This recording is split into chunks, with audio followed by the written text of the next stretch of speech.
dari proyek kami tentang sitoskeleton sel. Pertama, saya Tiulini Selaban sebagai moderator dan pemateri terakhir, dan teman Saya Graciela Pardede. saya Katrina Anastasia Sihosa, Saya Anissa, saya Dinda Aulia. Baik teman-teman, saya akan menjelaskan tentang apa sih itu sitoskeleton. Sitoskeleton dapat dianalogikan sebagai kerangka bangunan. Lalu apa sih itu fungsi dari kerangka bangunan? Kerangka bangunan berfungsi untuk memberikan bentuk pada bangunan.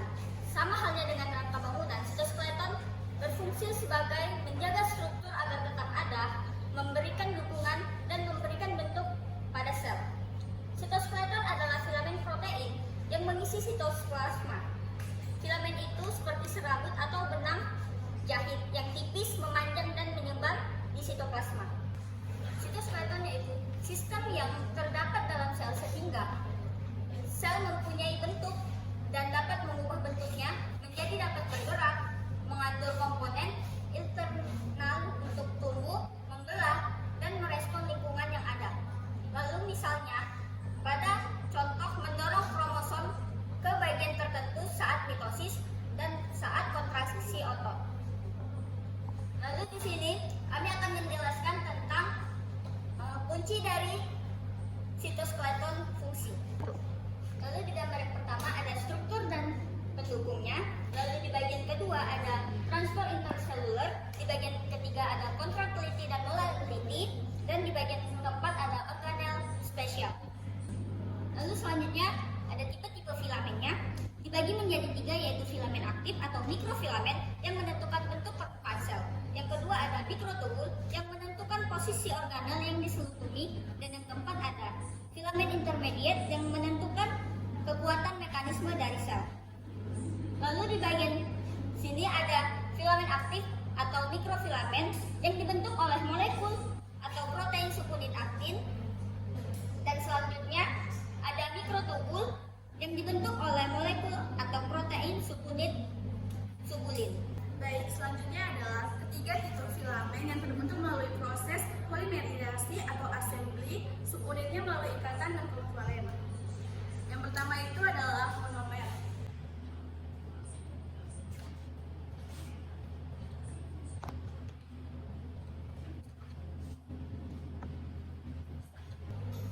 Monomer adalah subunit terkecil yang dapat bergabung bersama membentuk polimer.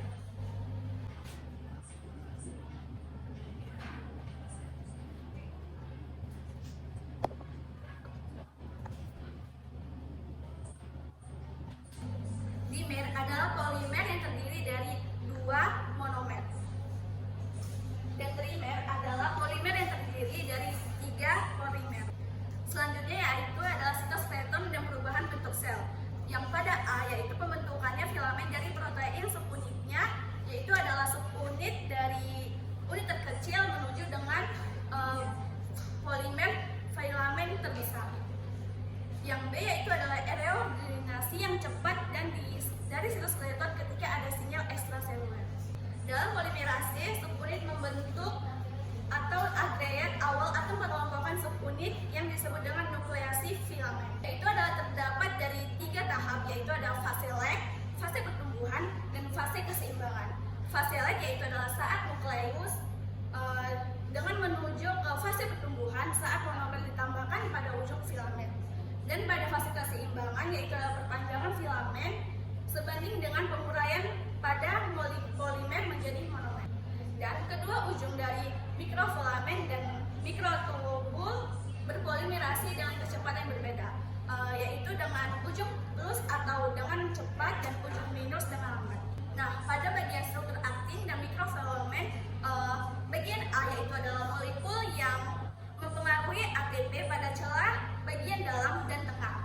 Pada bagian B yaitu adalah pengaturan monomer aktin dalam sebuah mikrofilamen dan gambaran mikrofilamen dengan menggunakan mikroskop elektron. Pada aktin yaitu adalah protein globulin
dengan mikroskop elektron. Mikrotubulin ditemukan dari berbagai sel-sel eukariotik. Yang kedua, pada mamalia ada satu atau lebih isofrom dan tubulin. Yang B, beta isofrom tubulin dari gen yang berbeda-beda. Masing-masing isofrom mempunyai fungsi yang berbeda antara manusia dan yeast. 75% dari asam amino identik. Mikrotubulin spesifik kolimit meningkatnya subunit dan mencegah poliminasi. Fibrase meningkatnya subunit mencegah dan poliminase. Yang ketiga ada nukleosoli meningkatnya subunit mencegahnya polimerase. Dan yang keempat ada tasol meningkatnya dan menstabilkan mikrotubulin. Keterangan pada sebuah gambar yaitu poliminare atau subunit filamen intermedial, filamen yang memanjang dan fibrous. Yang B, monomer identik membentuk dinamer. Dua dinamer bergabung menjadi tetramer. Dua tetramer bergabung menjadi sel-sel yang membentuk filamen intermedial yang dalam potongan melintang 16 dimensi. Baik, selanjutnya ada mekanisme assembly dan disassembly tidak jelas, mungkin fosfolisi protein penyebab disassembly. Di sini ada tabel jenis utama protein filamen mencegah pada sel vertebrata. Jenisnya ada nuklir, polipeptida komponennya, lamin A, B, C. Lokasinya laminin, inti lapisan dari selubung inti. Yang kedua ada vitamin dari peptida vitamin. Lokasinya banyak sel bikin asal kotor. Yang ketiga ada epitel atau pinggiran dari kreatin tipe 1 asam protein neofilamin, yaitu ada beberapa dari glial atau sentrosit dan beberapa sel seu. Dan yang terakhir ada aksonal protein neofilamin keratin atau dasar tipe 2, yaitu ada NVL, NVM, dan NVH. Ditempatkan di sel epitel dan turunan, misalnya rambut dan kuku atau neuron. Baik, mungkin kita bertanya-tanya sitoskeleton itu terdapat di bagian mana? Jadi, di dalam sel berikut gambar sel, terdapat inti dan organel-organel di dalamnya. Dan di sini adalah bagian sitoskeleton. Ini adalah bagian sel. Nah, sitoskeleton dapat kita analogikan sebagai kerangka rumah yang bisa kita dapat aplikasikan di dalam kehidupan sehari-hari.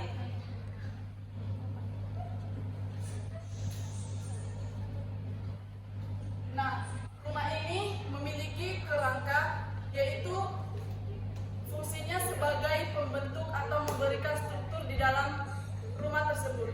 Begitu juga di dalam sitoskeleton sel yang ada di dalam tubuh kita, bahwa sitoskeleton itu memiliki fungsi untuk memberikan struktur pada bagian-bagian organel sel di dalamnya. Jadi, sitoskeleton itu berfungsi sebagai memberikan bentuk atau sebagai penyokong sel. Baik, selanjutnya sitoskeleton terdapat menjadi 3 bagian struktur. Yang pertama yaitu mikrotubulus.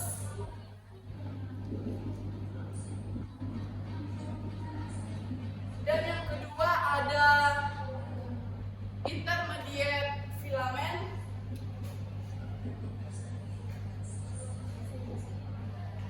Dan yang ketiga ada mikrofilamen.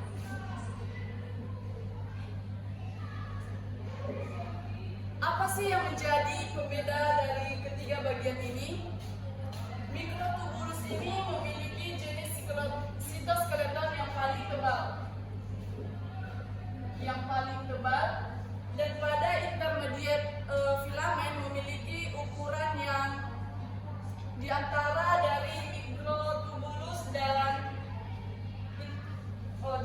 mikrotubulus dan mikrofilamen. Jadi dapat kita ketahui bahwa mikrofilamen itu sitoskeletonnya yang paling tipis. Dapat kita aplikasikan berikut gambar dari ketiga bagian struktur tersebut, yaitu mikrofilamen terdapat jenis yang paling tipis, yaitu seperti ini. Nah, dan yang kedua itu ada mikrotubul. Ini adalah nukleus atau inti sel. Di dalamnya ini ada mikrotubul yang tebal. Jadi bagian inilah yang memiliki sitoskeleton yang lebih tebal. Dan yang ketiga ada intermediate filamen. Ini ada inti selnya dan terdapat filamen yang lebih tipis. Baik, selanjutnya saya menjelaskan tentang ada tiga menjadi bagian dari sitoskeleton motor protein. Yang pertama yaitu miosin, yang menggerakkan filamen aktin atau mikrofilamen pada sel otot untuk kontraksi otot. Dan yang kedua ada kinesin, protein motor yang bergerak sepanjang mikrotubul yang berperan dalam separasi kromosom dalam pembelahan sel.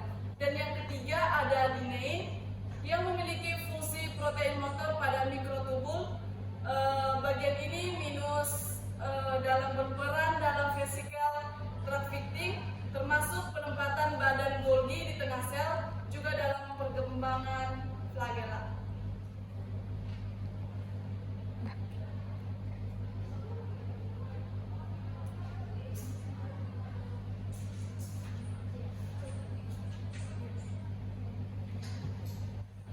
Baik, berikut di sini ada gambar aktin filamen yang tiap miosin head mengikat dan menghidrolisis ATP. Selanjutnya, energi yang dihasilkan digunakan untuk bergerak sepanjang filamen aktif ke arah plus N. Baik, di sini dapat kita lihat gambar. Strukturnya itu mirip dengan miosin 2, bergerak di sepanjang mikrotubul yang mempunyai dinding sheath untuk membran endoset organel pada ekornya yang menempatkan posisi pada organel di dalam sel. Ia berperan sebagai pemisah kromosom ketika mitosis bekerja sama dengan benang spindel. Baik, yang terakhir, motor terbanyak dan tercepat dapat menggerakkan mikrotubul 14 detik atau kinesin 2-3 per detik, yaitu memiliki dua ciri-ciri. Yang pertama sitoplasmik dinein yang memiliki dua bagian, yaitu sitoplasmik dinein terdapat pada sitoplasma sel eukariot. Dan yang kedua ada aksonemal dienin yang terdapat pada silia dan flagella. Baik, materi selanjutnya akan saya lanjutkan. Ada flagella dan silia. Dibentuk dari mikrotubul dan dinein membentuk suatu aksonet. Aksonet itu adalah bagian ekstraseluler utama silia dan flagella pada eukariota. Terdiri dari 9 doublet mikrotubul di sekeliling, satu pasang mikrotubul di pusat dan sentral. Dienin ada dua macam, bagian luar dan bagian dalam. Protein-protein lainnya seperti nexin menampilkan dari pengaturan mikrotubul dalam flagella, yaitu ada struktur flagella, gerakan flagella, stabilitas mekanis, dan transportasi ultraflagella atau IF. Gerakan flagella dan silia disebabkan oleh lingkungan yang terbentuk pada aksonet. Dapat dilihat pada gambar di samping saya. Ada A, tidak ada jembatan atau likagen antara dua mikrotubul atau gerakan sliding. Yang D adalah jembatan atau likagen antara dua mikrotubul atau gerakan bending. Selanjutnya di samping saya ada gambar dari Listeria monocytogenesis, yaitu bakteri yang menyebabkan infeksi pada manusia yang memiliki sistem kekebalan tubuh yang lemah. Interaksi antara filamen dan protein motor, kontraksi otot pada vertebrata digunakan untuk berlari, berjalan, berenang atau terbang, tergantung pada pengikatan ATP dan pergerakan miosin pada mikrofilamen. Elemen-elemen kontraktil pada otot atau myofibril, yaitu struktur silindris yang diameter 1-2 mikrometer, terdiri dari unit-unit kontraktil disebut sebagai sarkometer. Selanjutnya, kontraksi otot diawali oleh adanya peningkatan kontraksi ion Ca2+ sitoplasma yang tiba-tiba dikeluarkan dari retikulum endoplasma. Pada sel otot, protein aksesori yang aktivitasnya tergantung oleh ion Ca2+ untuk kontraksi otot adalah 2, yaitu trombomyosin yang berasosiasi dengan mikrofilamen, dan 2 ada tromponin. Berikut adalah gambar dari kontraksi otot, yaitu ada aktin, tromponin, dan trombomyosin.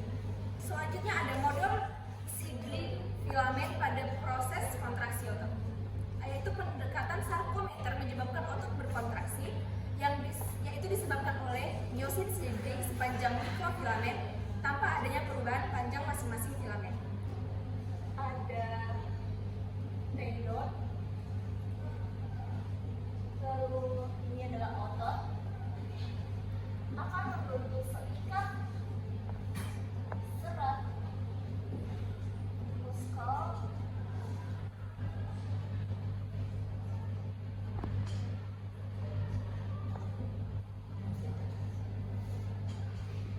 ini akan membentuk myofibri, dan ini adalah seikat serat muskel. Selanjutnya akan membentuk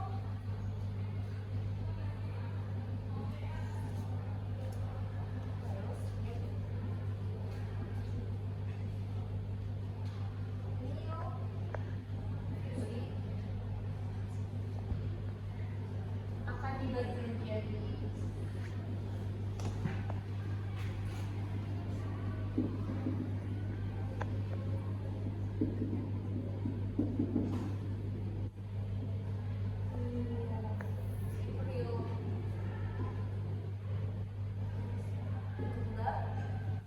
selanjutnya menjadi 2, satunya yaitu filamen tebal dan filamen aktif.